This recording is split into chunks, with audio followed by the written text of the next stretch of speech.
Testing. All right, nice sound. Thank you, Troy. Hello, everyone. My name is Suzanne Naber. I'm a full-time faculty member in the Counseling and Career Development Center right here on campus. On behalf of the Celebrating Women's History Month Committee, which includes myself, my colleagues, Lisette Alvarado, Misty Williams, Jessica Crotty, Maura Visa, Maria Belmontes, and Adrian Stewart, we'd like to welcome you to today's event, a feminist look at uprisings in the Middle East, in which Dr. Nadine Naber will take a deep dive into how forms of state violence that currently shape the Middle East and North Africa region are feminist concerns and how feminist movements have helped expand the possibility of building alternative futures. Dr. Naber will draw on examples from Egypt, Iran, Lebanon, and Palestine, and she will focus on activist frameworks such as radical mothering, activism, and coalitional consciousness. Just a little bit about Dr. Naber. She is a scholar, activist, and professor in the Gender and Women's Studies program and the Global Asian Studies program at the University of Illinois at Chicago. She is the author and co-author of 5 books, Arab America, Gender, Cultural Politics, and Activism, which you all can check out because we have it here in the library. Race and Arab Americans, Arab and Arab American Feminisms, The Color of Violence, and Towards the Sun. She's a board member of the Arab American Action Network, editorial board member of the Journal of Palestine Studies, co-founder of the organization Mamas Activating Movements for Abolition and Solidarity, and founder of Liberate Your Research. She is the co-author of the forthcoming book, Pedagogies of the Radical Mother. Her work has been recognized through awards such as the American Study Association's Lifetime Achievement Prize and the YWCA WISE Women's Leadership Award. So it's really such an honor to have you here with us today, Nadine, on the occasion of International Women's Day, and especially for those of us who are closely following the escalation of violence in Palestine this year, but in the past few days especially, when Israeli state violence is disrupting people's capacity to mother, to protect, and to care for their loved ones. Just yesterday, Israeli occupation forces violently raided the Jenin refugee camp, killing 6 Palestinians. And in the past week, we watched as Israeli settlers have been rampaging through the village of Huwara, assaulting Palestinian families. So we are looking forward to hearing from Dr. Nadine. She's going to share her expertise and her reflections and the ways she's going to be mapping out for us the vibrant history of resistance and the crucial roles that women, that mothers continue to engage in order to survive imperialism, war, and colonization. So without any further ado, I'm going to give it up to Dr. Nadine. Hello, everybody. It's such a great honor to be with all of you, and I especially want to uplift the work of Suzanne Naber on your campus, who just plays so many roles, wearing multiple hats, and is an inspiration for a lot of my work. And a great thanks to Moraine Valley and all the staff who helped make the event happen. So I have a lot to share with you. I have been doing research on the theme of radical mothering, and I'll be walking you through 3 case studies which constitute really huge research projects that have been going on, one of them for more than 10 years. So I'm just going to give you a glimpse and walk you through 3 case studies, and I'm just going to jump right in rather than even doing an introduction so you can get a glimpse of what the significance is of radical mothering for the purposes of liberation and revolution from Egypt to Palestine to Chicagoland. So we're just going to jump right into the Egyptian Revolution, which happened in 2011. How many of you know about the Arab Spring revolutions? So they were in 2011, not that long ago. The fact that many did not raise their hand is a sign of how the US media and US society overall basically erases, exciting things happening in the Middle East. We usually only hear about, terrorism and oppressed women, but we don't remember 2011 when 17 million people in Egypt overthrew their dictator who was in power for 30 years. This was one of the greatest revolutions of our times. It's actually one of the largest revolutions that's happened in modern times. And 50% of the revolutionaries were women. So out of that research, and that revolution continues today. And it's important to note that the United States backs the authoritarian dictators in Egypt. The first that I referred to was Hosni Mubarak, who was in power for 30 years, a horrible dictator who tortured his people and could never have done so without being the recipient, the third largest recipient of U.S. aid, all those years. Every U.S. president supported this dictator, and including Biden now supports his predecessor, who has escalated the targeting of Egyptian people to a whole nother level, and his name is President Sisi. Some of you have heard of, how many of you have heard of Ala Abdel Fattah? I'll mention him in the talk. So he's currently an Egyptian political prisoner who was the famous blogger from the Egyptian Revolution of 2011, and he's currently still incarcerated, and there's a global movement to free Ala that many people in Chicago have been involved in. So when I speak about the Egyptian Revolution, I'm going to directly introduce the concept of radical mothering.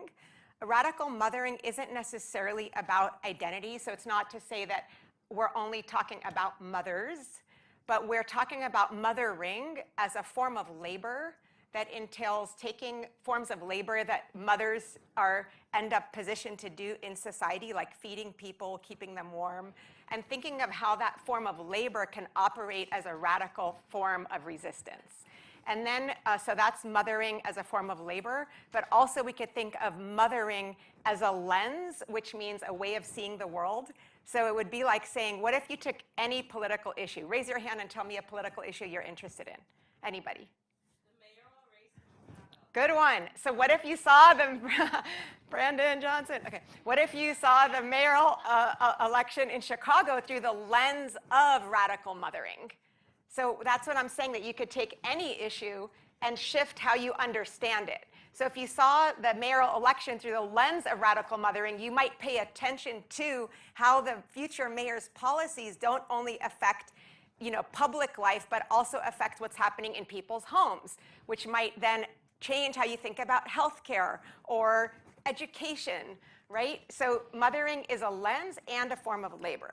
So jumping right into the Egyptian Revolution, my research on this topic focused on how, if we look at the revolution through the lens of radical mothering, it actually can expand both how we think about the violence of authoritarian regimes, so it gives us a broader understanding of state violence, but radical mothering also expands the possibilities of liberation. So it can help us think about building revolutions that free more and more people. And so, I think radical mothering is really powerful. And so how then, I'll move to Palestine, and I'm working on this project with Suzanne Naber, my co-author, my partner in crime in this project. So we use the concept of radical mothering when we think about Palestine and Israel. In short, I'm not going to have time to explain what Palestine-Israel is, other than to say, think European colonization of Native Americans, think Israeli colonization of Palestinians. So we're talking about a colonial situation. So when we think of Israel's colonization of Palestine, when we think of how radical mothering matters there, we can think about a concept that Suzanne and I developed called reproductive justice by extension. So I'm giving you a lot of terms. So reproductive justice usually is thought about in terms of, what's reproductive justice? What would be an example? What would you fight for if you said, I fight for reproductive justice? Think Roe versus Wade. What just happened, at the end of the Trump era with Roe versus Wade? Abortion? United States? Anyone? What happened? Where is the United States on the right to women having the choice to have an abortion? It's illegal. Yeah, in many states now, right? So usually that's when we say reproductive justice, people think abortion and women's bodies, having the right to make decisions over your own body. But in our research, when we think about communities that are facing state violence, like police violence, like wars, reproductive justice is much broader. It can be, for example, if a mother gets separated from her child because the mother or the child have been incarcerated, reproductive justice would be to fight for that mother to have a relationship with her child and to be able to protect them and be there for them. So reproductive justice is broader than just the right to have over your body and choices. It's also about many aspects of justice related to parenting and mothering and women and women's roles as mothers and beyond, maybe caretakers of their communities or their neighborhoods, and how that can get disrupted when you are being targeted by the cops or by a military. So that's Palestine. And then the third piece that I'll be putting out there for you is around coalitional politics. So there's three concepts: radical mothering, reproductive justice by extension, and coalition. Coalition is where I try to make a connection between the struggle in Palestine and struggles in Chicagoland around police violence to show that radical mothering can also help us, people interested, those of us interested in building solidarity across borders. And how can we realize that struggles that we're facing here in Chicago are deeply connected to the struggles that people are facing in other places like Palestine. So let's just jump right in to Egypt. So I'll just give you a little background on all modern nation states rely on mothering. And what I'm going to do now is explain to you why mothering is political.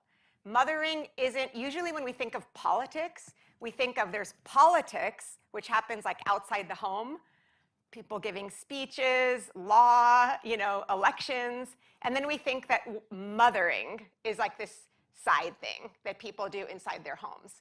But what's important to note is that in the entire history of all modern nation states, governments have relied on mothering to sustain nation states.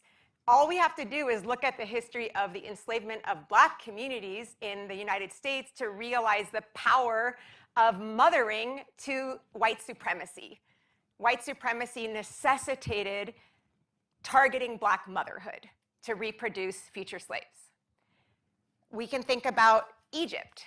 Egypt relies on the idea that women belong in the home for two reasons. One, to reproduce the nation state, which is actually based on the idea that the nation is a family.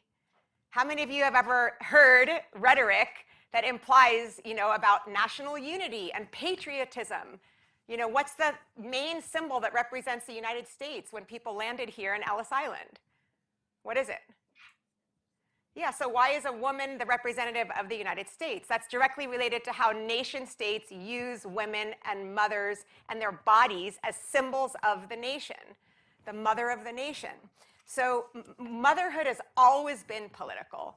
And so when we think of colonized communities, targeting reproduction is essential to taking people's land. Because if you want to enact a genocide, you need to make sure that women don't have any more babies. So those are just a few examples of how mothering is and always has been political, especially when we're talking about, histories after Europe was a superpower and then the United States, building a white supremacist settler colonial nation state. So going from there, we could say that so whether we're talking about, let's say, if we talk about Egypt and that period before the revolution of 2011 and during the revolution of 2011, we're talking about an authoritarian regime, a dictatorship. So the Mubarak regime used this idea that women belong in the home. So what they did is they painted and they used that to suppress activism and the revolution. So one of the things that they did is they said that if you're a woman and you're protesting, they said that you're a bad woman, you're a bad mother, if they were a mother. And so they equated protesting with prostitution. And what they did is this is a trigger warning, they used a practice called virginity testing. and they painted women protesters as,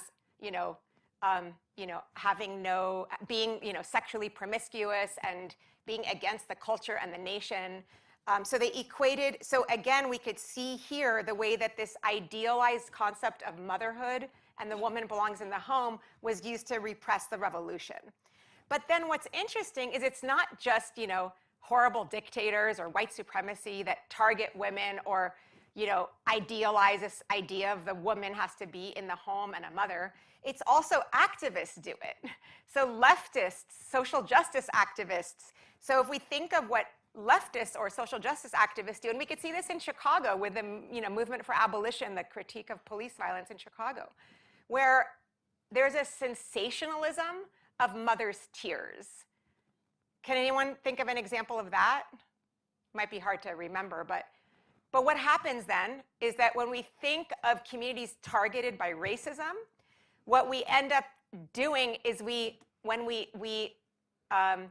uplift that person's mother as the ultimate victim. It's like that saying, like, there's nothing more, sad than the tears of a mother, right? And so in that move, we erase the person. Like, does anyone know George Floyd's mother's name? But how many times have we heard George Floyd's mother, right? And same in Egypt. So the person who sparked the Egyptian revolution was a man named Khalid Said.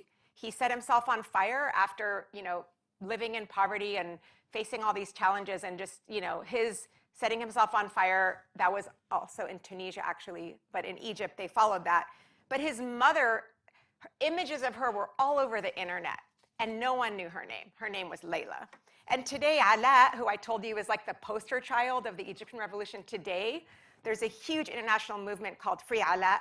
Most people don't know Ala's mother's name, but she's always referred to. Her name is Layla, but she was also incarcerated. We don't know anything about her own struggle with the revolution.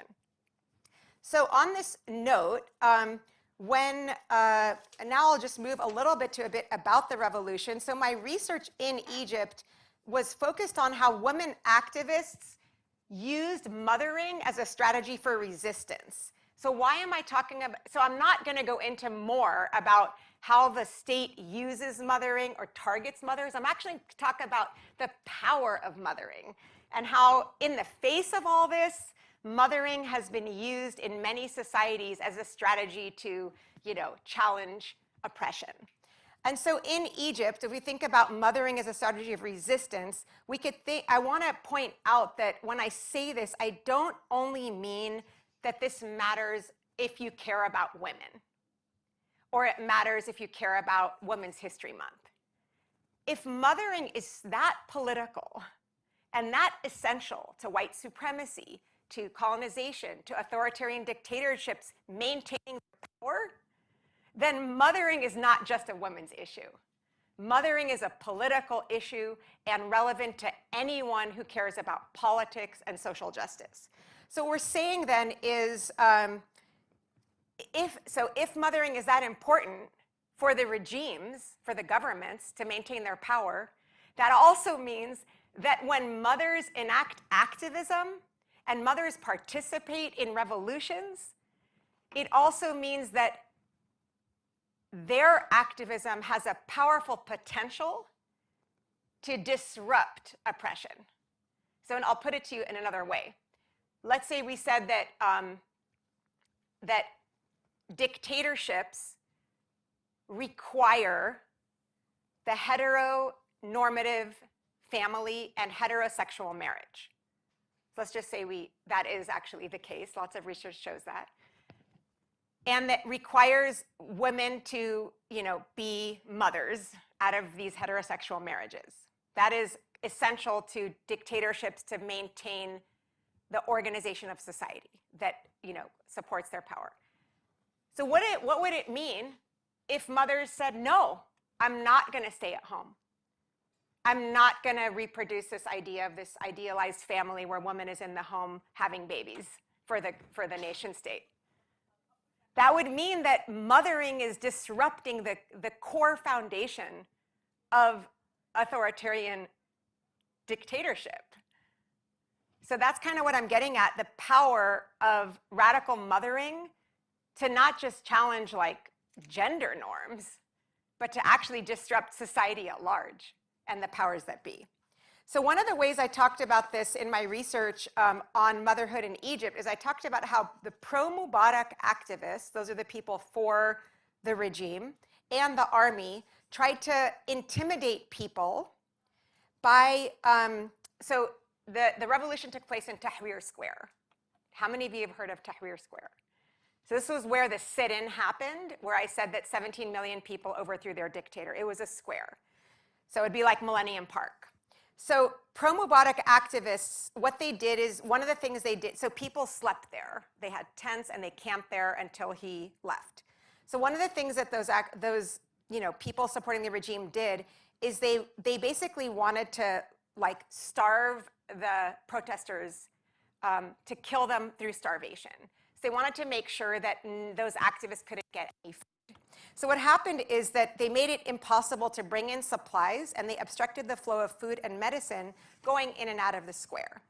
So my research shows that in that moment of those 18 days, that sit-in would not have continued, and Mubarak wouldn't have been ousted if mothering forms of labor, like feeding people and keeping them warm, as well as emotional forms of labor like caring for each other under moments of distress, if that labor wasn't enacted, the sit-in wouldn't have survived. And so I'll give you an example from a woman, Shireen, who I interviewed. She said, I called friends to tell them how to take things in without being attacked. My friend told me where the secure entrance points were and where they were confiscating things. She told us, don't make the blankets visible in the car, because there were tanks blocking the entrance. But my friend told me to park far away and arranged for me to meet someone.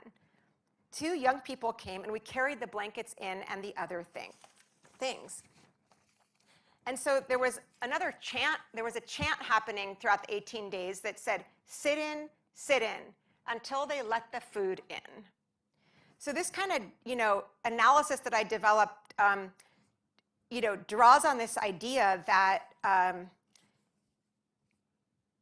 forms of labor that tend to be devalued, like feeding people, like emotional work, like keeping people warm. These are forms of labor that our society and Egyptian society devalue. They see it as secondary and less important to the real work, basically the work that people perceive men to do, as more important.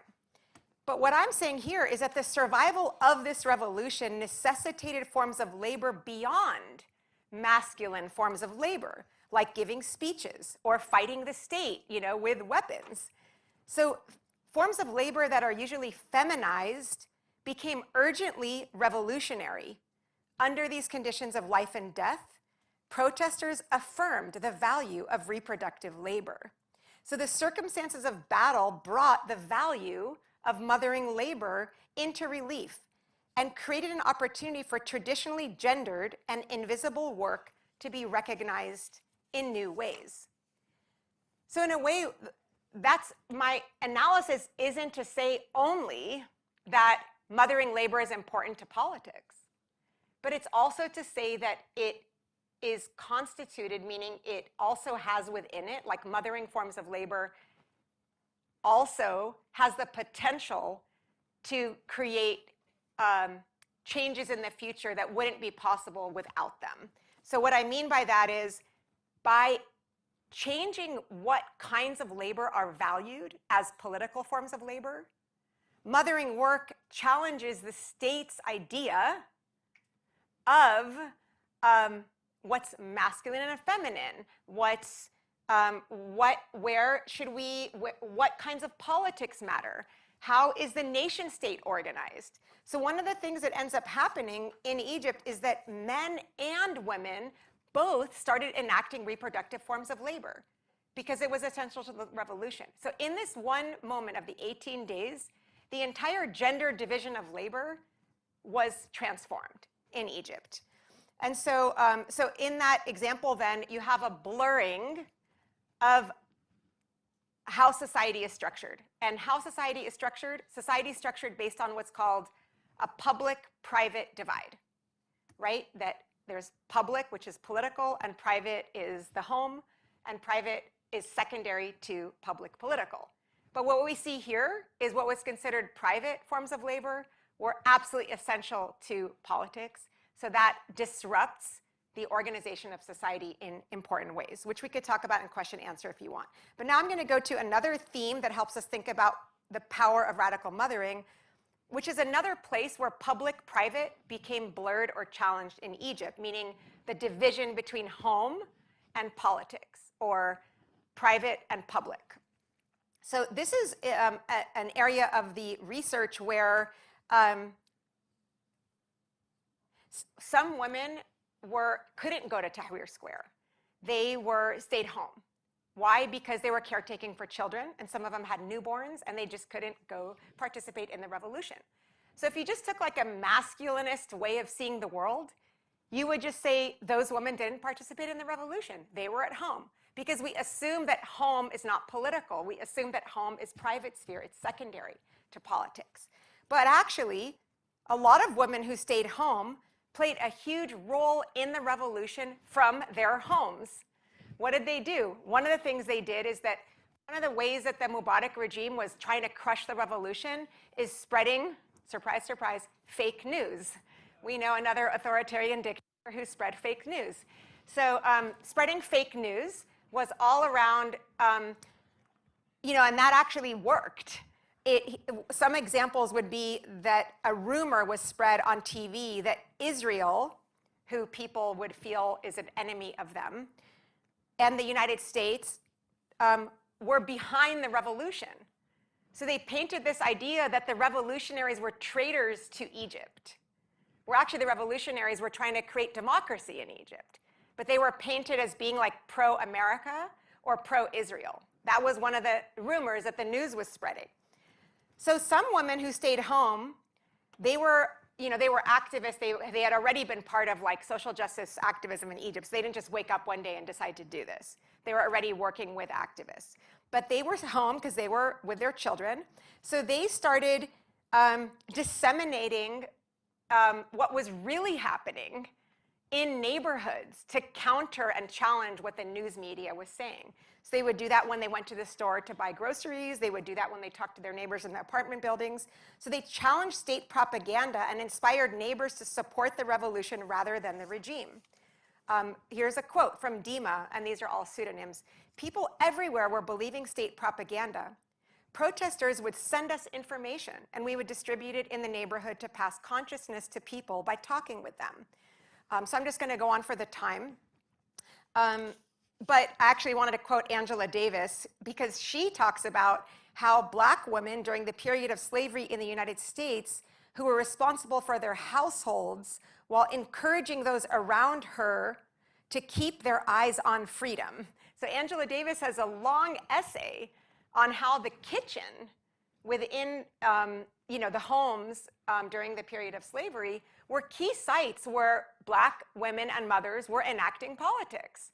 And so then we can go to another major way that the state tried to crush the revolution is that they shut down the internet.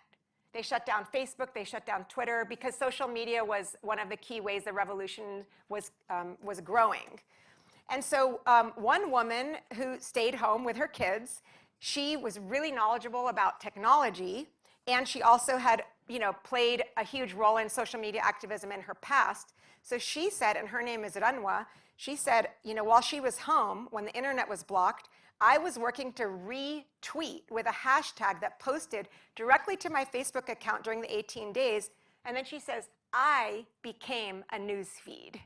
So she became like the social media feed of the revolution from her home when they shut down the internet in Tahrir Square. So what this did, and it helped create, she helped create what's called the Egypt Influence Network that Twitter users use to influence each other.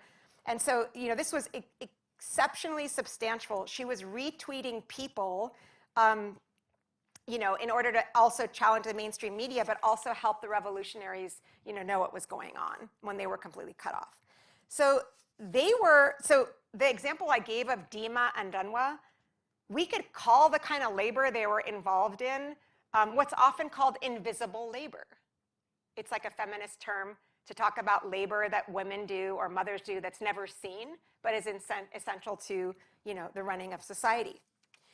So when we think about invisible labor, another way to think about it here is that staying at home didn't require women to decide whether they were participating in the revolution or not, but it inspired them to ask how they would participate in the revolution. So what it does is it, again, blurs the public-private divide, but it also, when we pay attention to the role of mothering in the revolution, what we do is all of us, might rethink how we define the spaces where revolutions happen. Where do we usually think a revolution would happen? Or even an uprising like the George Floyd uprising. Where do we see it happen? Where do we say, where do uprisings happen? Where do they happen? Urban areas, downtown. Anyone else? The street. But what's happening here? What's another place of revolutions that we ignore? Yeah. And what about the examples of Dima and Dunwa? The home. Revolutions are happening from home.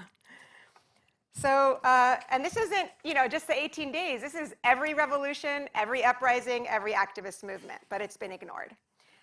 So ultimately, now we'll go to, let me see what I'll go to next. This section I'll skip, but you could ask me about it. It's called Passing the Revolution to New Generations. And so this section's about how Egyptian mothers,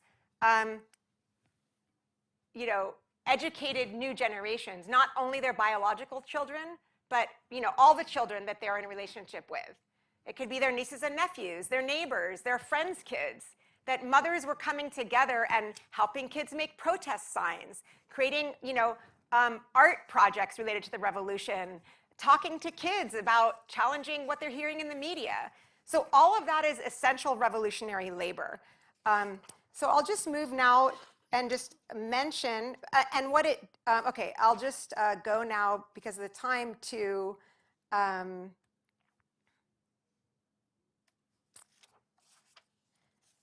last comment really on that, passing the revolution to new generations. It's kind of like how we think, again, of where do revolutions take place. That's in the streets, right? But that act of parenting, passing on political consciousness as part of your parenting labor, is a different form of revolutionary labor, because what it does is it weaves politics into the fabric of everyday life, which is a quote that Alexis Pauline Gumbs stated in the book Revolutionary Mothering, that revolutionary mothering weaves the fabric, say, of revolution into the fabric of everyday life.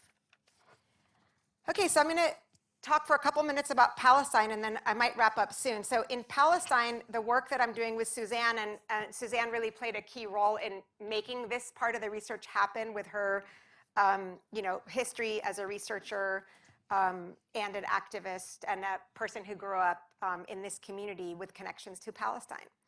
And so I mentioned earlier that targeting women's bodies and targeting Palestinian motherhood has been essential to Israeli colonization, meaning the taking of Palestinian land and replacing the indigenous Palestinian people with a new community, of Israelis, and creating the Israeli state on Palestinian land.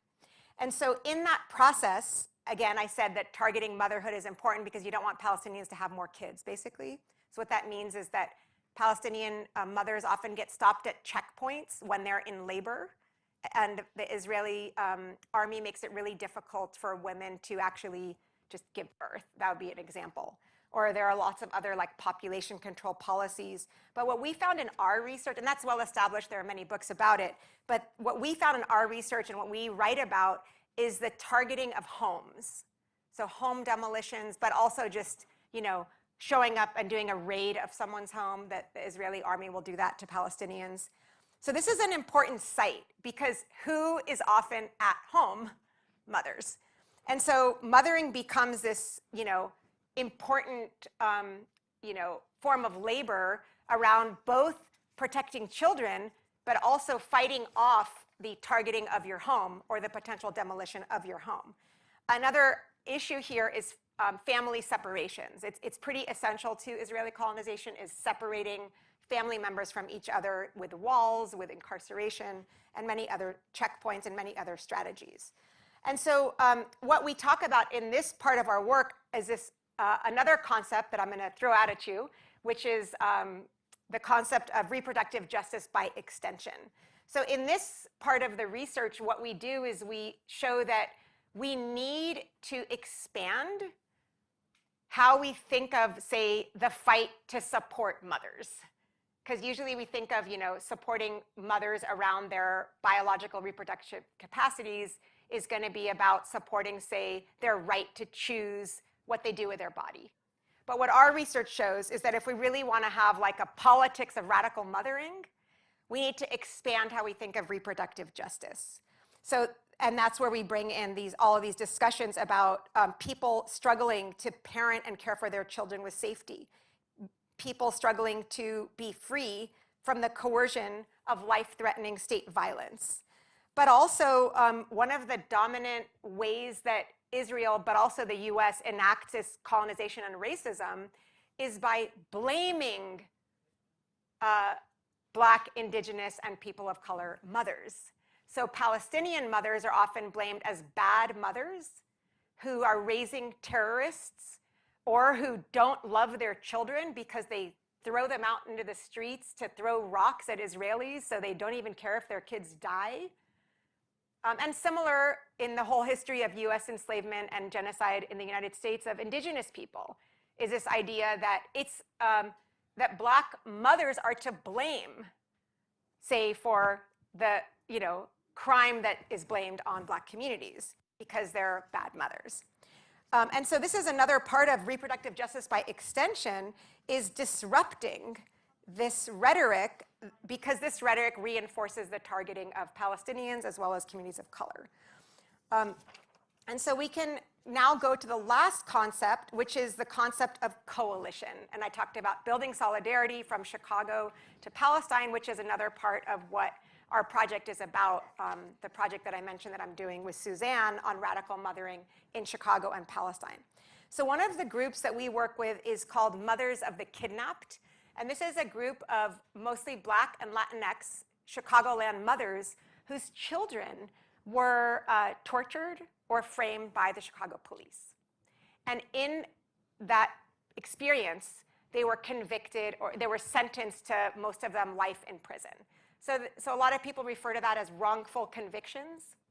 And what happens is people focus on the survivors of the wrongful conviction.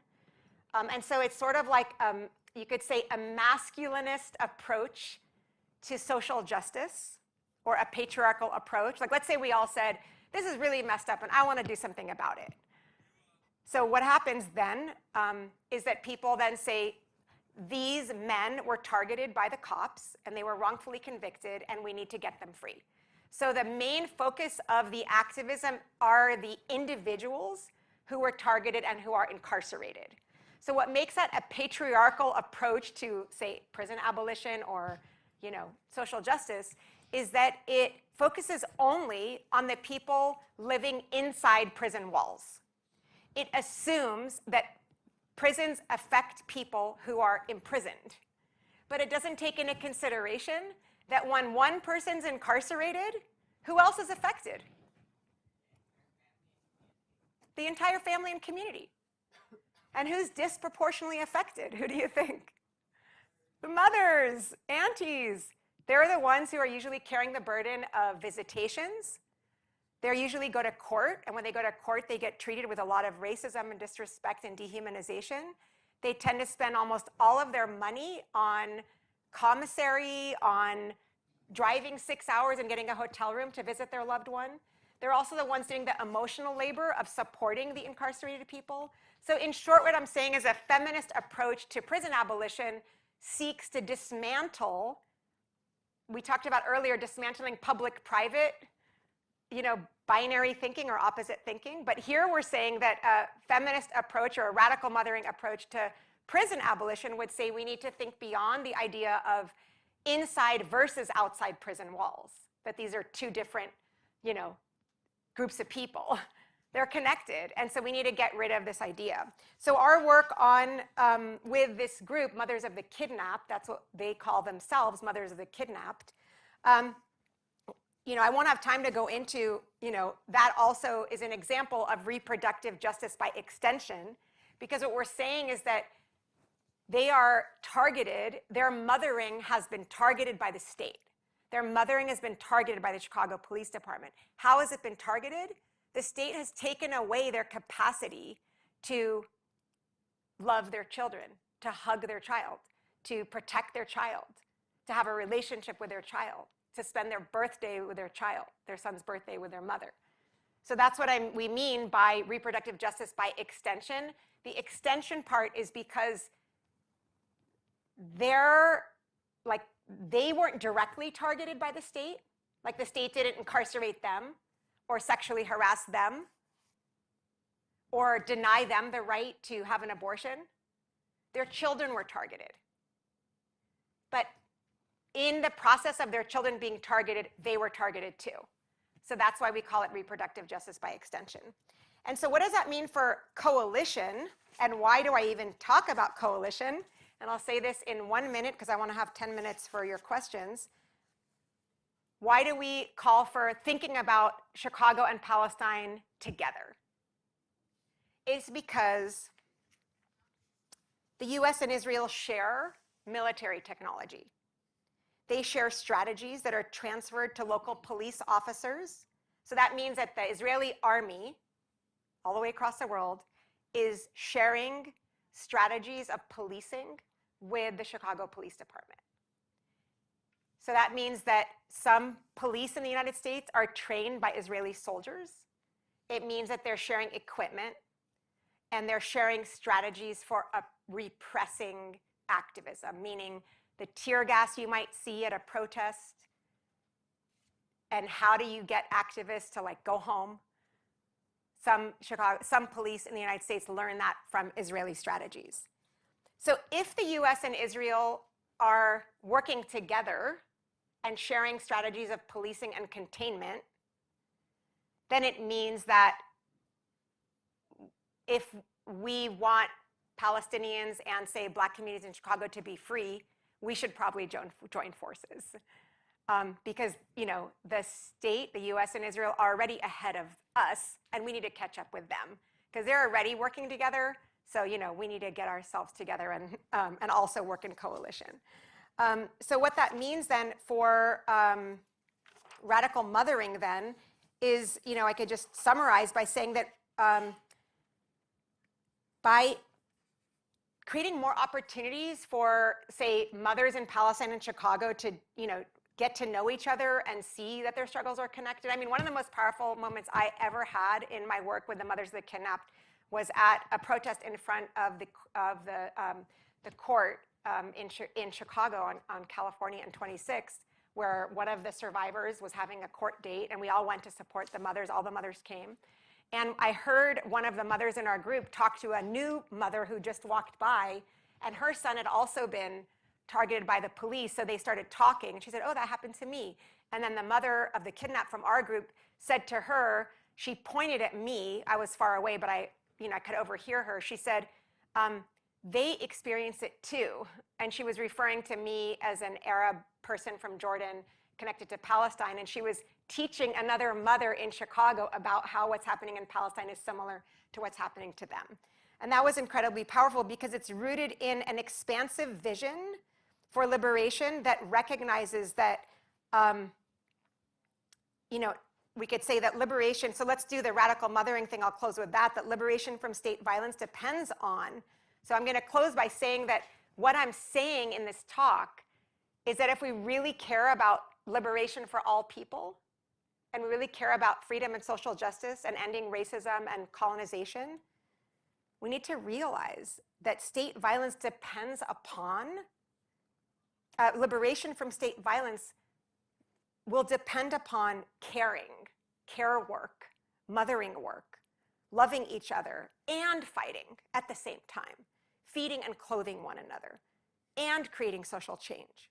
mobilizing more activists, while making sure everyone has food and water.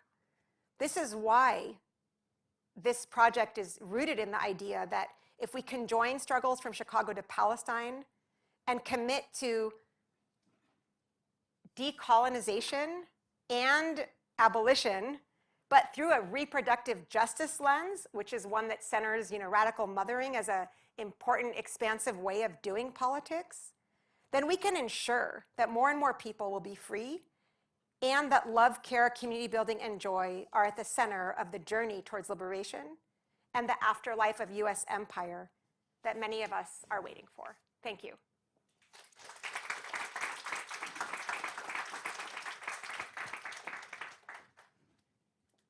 So what would you all like to talk about? I know that was a lot. I wouldn't say it was a lot, and it was really helpful, Nadine, and mind-blowing, and I want more of this.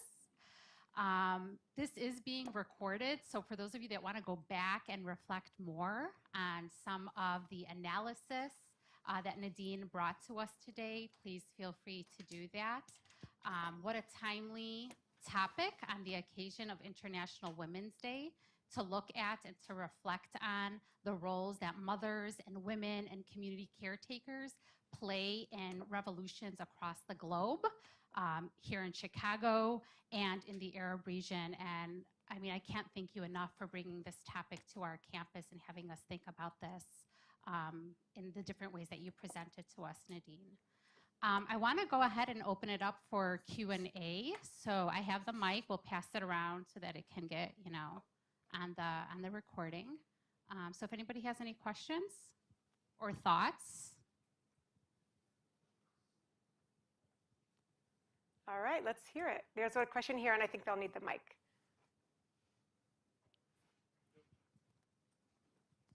Okay, so I have a question regarding going full circle about the liberation of radical mothering along with the way that it would affect a father as well. So it would have to go full circle, I feel like, to be as effective as possible.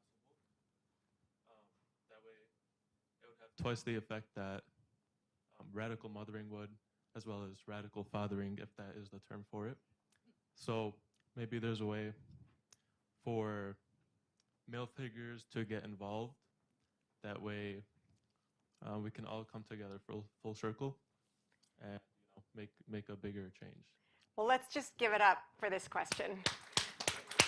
That was just so beautiful. I'm so happy that you asked that.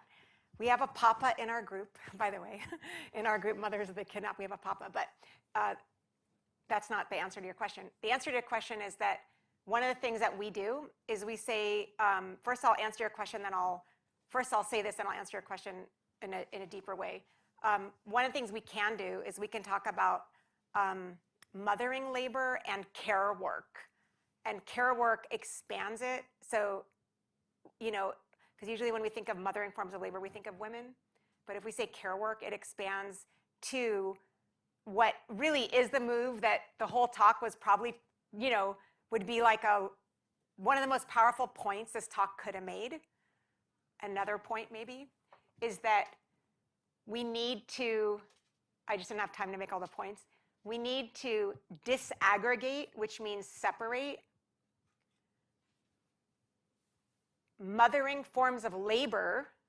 When I say mothering forms of labor, I mean forms of labor that have historically been associated with women's work. So when we explain it like that, it means anyone could do mothering forms of labor. It's just that society associates that form of labor with women's bodies because sexism and the nation state are rooted in, or the sexist nation state, which all nation states are sexist, are rooted in the idea that womanhood is conflated with reproductive biological capacities. So I'll say it differently. There is a definition of womanhood at the heart of all nation states that associates and combines womanhood with reproduction. And from there, you get forms of labor like feeding people and keeping them safe and emotional care work as being tied to only people who have the reproductive capacity to birth. So in order to get to your beautiful vision, we would need to dismantle the association between mothering forms of labor and biology. So we would need to then have a different vision for mothering forms of labor and care work. So what we need to do is take biology out and basically say that mothering doesn't have to assume that you're mothering based on, say, your biological children. So therefore, so this isn't just for papas or fathers or men, it's for people who don't have kids. It's for queer and trans people. It's for, mothering should be something that everyone participates in, right? And you can't really get to that radical vision if you reduce motherhood to biology. So, and that is actually the point that I was trying to make. And in a way, we're making the same point, but I just couldn't talk about fathers. That thing that I talked about Tahrir Square, where women and men were keeping people safe, men were taking on mothering forms of labor. And in that act, where everyone was committed to feeding people, in that moment, that is the moment that embodied the radical potential of the Egyptian revolution to disrupt authoritarianism and to create a democratic society. So disrupting the gender division of labor is essential to democracy and social justice for everybody. So yeah, you have a really good point. I know the time is, but I'm happy to stay and answer questions if people wanted to ask another question. So if folks want to meet with Nadine for a little bit, since we are at the hour, please go ahead and do that. Can we give it up? Another round of applause for Dr. Naber. Thank you so much for being with us.